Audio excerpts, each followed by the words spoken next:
What if a book could predict your future, down to the exact moment of your death? That's the story behind Ashford Manor, a crumbling mansion that most locals refuse to even walk past after dark. To them, the house isn't just abandoned. It's alive with something far darker. And at the center of it all is a journal. Not just an ordinary diary filled with secrets and memories. This journal has been whispered about for decades. Its pages don't just tell stories of the past. They seem to know the future. And worse, they sometimes know your future. Imagine opening a dusty old book and seeing your name written there. The date is today. The entry describes exactly what's about to happen to you, step by step. Do you laugh it off? Or do you run, knowing every word might be true? The cursed journal of Ashford Manor has terrified generations, and tonight we're going to unravel the legend behind it. By the end, you might find yourself asking the same chilling question everyone else has faced. If you found that journal, would you dare to read it? Have you ever thought about what secrets an abandoned house might be hiding? Not just old furniture or broken windows, but something darker. Something that feels alive. There's one house like that, sitting quietly at the edge of a forgotten village. Locals don't dare to go near it. Some cross the street rather than walk past its gates. Others claim that even looking at it from a distance makes their chest feel heavy, like the air itself is warning them to stay away. This place is called Ashford Manor. From the outside, it's just another decaying mansion, with ivy crawling over its stone walls and windows so dusty you can't see inside. But what makes Ashford Manor truly terrifying isn't the way it looks.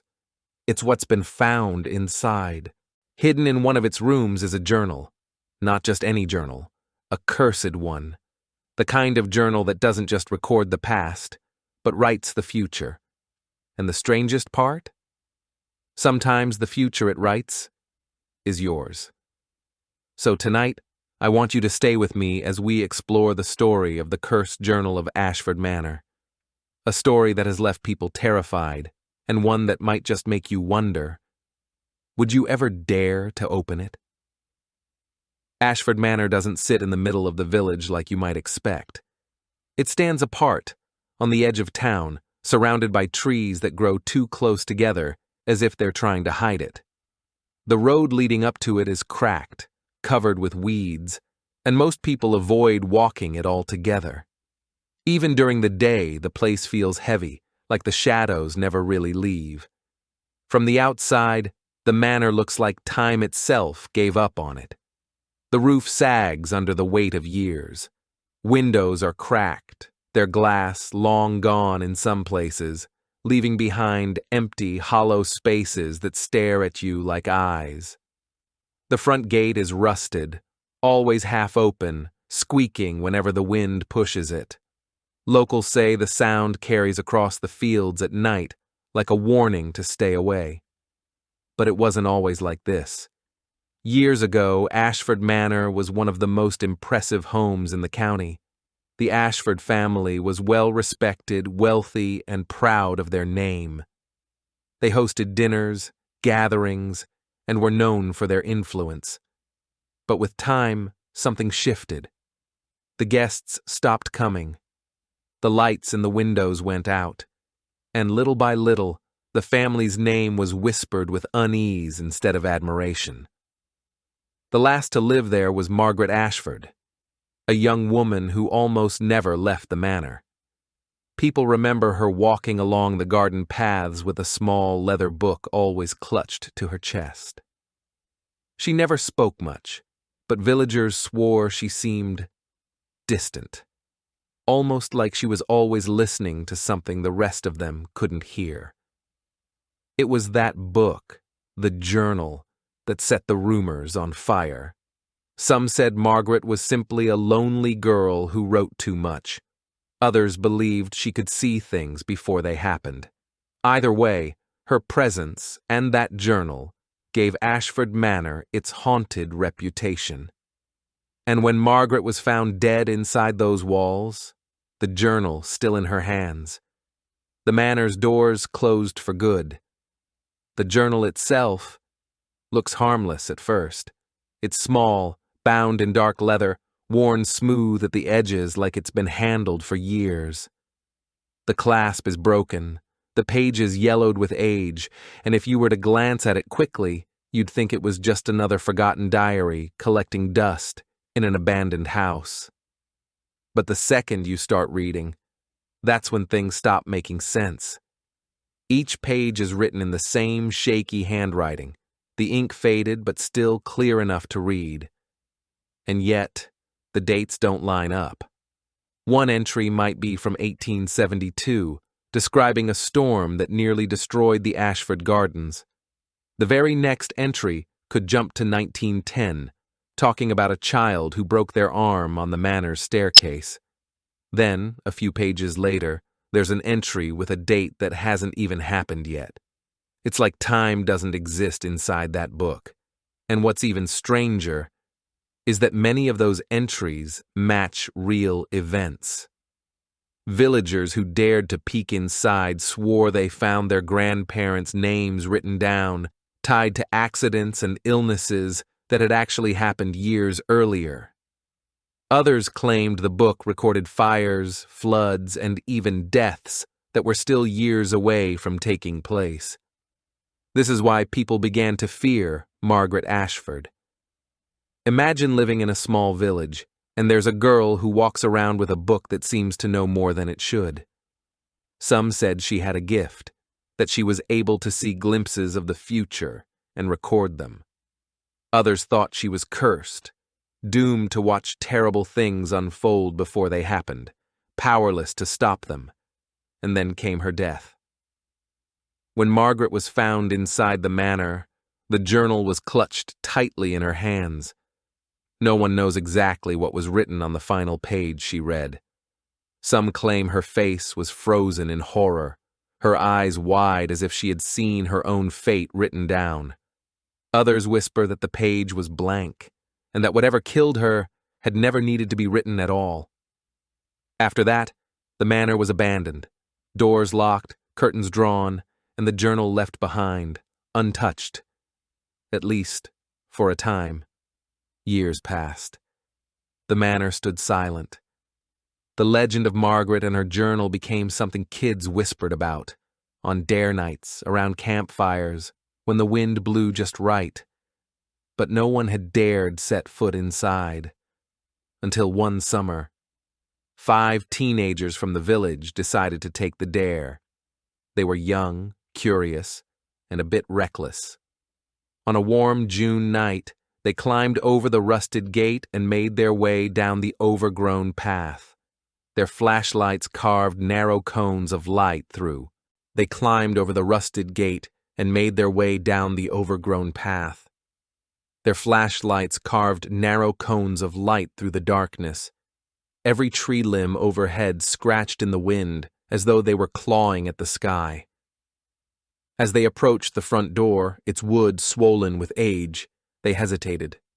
The hinges creaked ominously when one of them pushed it open. A rush of stale air greeted them, cold, heavy, like the house was holding its breath. Inside, the entrance hall was a cavern of shadows. Dust motes floated in their lights. Broken furniture, peeling wallpaper, and portraits of stern, unblinking faces lined the walls. Steps led upward to corridors they couldn't yet see. The floorboards creaked beneath their feet as if warning them to leave. They moved slowly. One of them, let's call her Emma, noticed an old, ornate door at the end of a hallway. It looked newer, less decayed. It was locked, but the lock was broken. With a soft groan, the door gave way. Inside was a small study, untouched by time in some parts. A large desk stood in the center, and on it, exactly where a journal might belong, lay a small, leather-bound book. They froze. The journal looked as though it belonged there, covered in dust, but not thick, as if someone had cleaned it recently. The clasp was broken. A page lay open, waiting. At first, they laughed nervously. "Ha ha! Someone set this up," one joked. They believed it was a prank, someone trying to scare them. Another flipped to a random page, skimming the words. Then they went quiet, because written there, on that page, were their names, each of their names, the date, a description of what was about to happen that same night. One entry read, "Emma will hear her name whispered in the dark corridor at 2:13 a.m. Another, "Jason will see a shadow move across the upstairs hallway." Another, "Lily will run past the locked door, her shoe lost, crying out." They stared at one another in fear. "This can't be real," one whispered. Then the first sound broke the silence. A soft whisper. Emma thought she heard "Emma" echoing from the corridor outside the study. Her heart pounded. The others froze. Flashlights darted toward the hallway. The beam landed on nothing, just darkness. But the whisper came again. "Emma!" Panic. They tumbled out of the room into the hallway, their lights swinging wildly, hands brushing the peeling wallpaper, footsteps echoing. Doors slammed shut somewhere above. The sound was distant, but familiar, exactly what was in the journal. A door to their left was suddenly pushed open. They tumbled into a long corridor. At the far end, a shadow moved. It wasn't human. It glided, flickered, vanished. Lily screamed. They all ran toward the staircase. The steps were uneven. The banister cracked. But the journal's words kept coming true. Jason looked back and saw a dark figure moving up behind them, pacing the landing above. The figure's shape distorted in the dim light. It followed them, almost casually, but with purpose. They burst into another room, an old salon. Heavy drapes, a fireplace with no fire, dust everywhere. Lily slipped, lost a shoe. She cried out, exactly as written. The others helped her up, but their panic was mounting. They raced toward the front door, their lights bouncing, steps stumbling. A final shriek from upstairs as a door slammed with violent force. The floor trembled. The shadow flickered in the doorway behind them, as though looking at them, watching them leave. They reached the front hall. The gate creaked outside. In that moment of chaos, two of them, Emma and Jason, ran through the front door into the night. They didn't stop until they were far from the manor. The other three vanished. No trace. The villagers later searched, but no bodies, no signs. The only thing they found in the manor in the morning was the journal's empty chair, open chapters, and silence. Emma and Jason couldn't speak of what they saw for weeks. Their eyes were haunted. They claimed the journal had written their fates and forced them to live it. When the sun rose the next morning, the villagers gathered their courage and stepped inside Ashford Manor. The story of the teenagers had already spread like wildfire. Some believed it, others thought it was just another tale to keep children away from the house. But when they searched the manor, they found no trace of the missing three. Not a shoe, not a flashlight, not even a footprint in the dust. The house stood still, as if nothing had happened. The only thing out of place was the desk in the study. The chair was pulled back, the surface clean, and the journal was gone. This is what unsettled people the most. If the teenagers had really seen it, then where had it gone? Did it vanish on its own? Did one of the survivors take it and hide it? Or does the journal simply move, appearing only for those it chooses? Over the years, whispers continued. Some claim to have seen a leather-bound journal appear in strange places. Over the years, whispers continued. Some claim to have seen a leather-bound journal appear in strange places, on a library shelf, in the drawer of an old hotel room, even at a flea market table before vanishing again. People said those who dared open it always regretted it, because the journal doesn't just predict the future, it traps you inside it. Others believe the journal is tied to Margaret Ashford herself, that her spirit lingers in the manor, bound to the book she carried everywhere, that anyone who touches it is inviting her curse into their lives. But perhaps the scariest rumor of all is this: the journal doesn't need you to find it. Sometimes it finds you. So now you know the story of the cursed journal of Ashford Manor.